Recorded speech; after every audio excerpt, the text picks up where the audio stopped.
I've only seen Gods and Generals, and that movie is horrible. It's horrible. If that's the one I'm thinking of. Yeah, Ronald F. Maxwell. Is Gods and Generals the one that was, like, basically Confederate propaganda?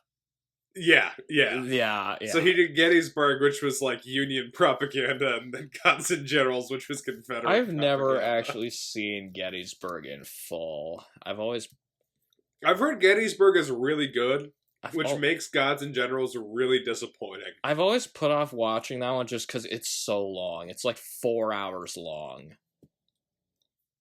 Maybe a good podcast movie. Oh, jeez, yeah, it's the longest one. It has a really good cast, though. I mean, yeah, no, it's insane. Jeff Daniels and Sam Elliott are in it.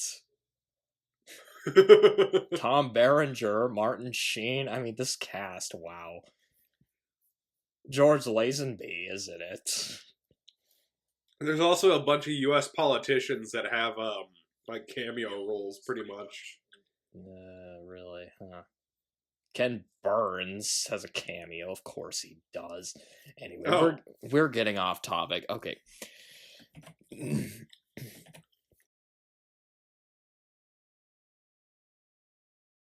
I mean, a lot of those, because he was,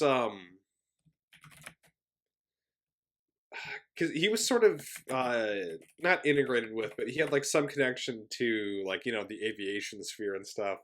A lot of people in that field in that time were just absolutely insane. And Howard Hughes was pretty crazy, yeah. There was one of them, I forget which one exactly, but one of them got conned out of all of his money by L. Ron Hubbard before he founded Scientology. I wish I remember his name, because it's a fascinating story, but those rocket guys are just crazy. What was the guy that flew across the Atlantic? Oh, shit, his name just slipped my mind. Was it Lindbergh? Charles Lindbergh. He was like really like anti-Semitic and stuff. Like, yeah, for his, it's pretty unfortunate.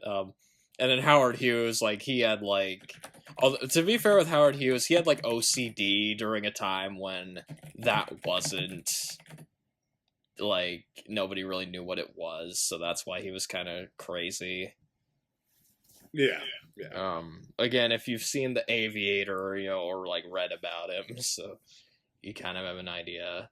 And to be fair, I think this is before like people knew about his more eccentric behavior. Probably the time period in this movie, at least, they didn't know yet.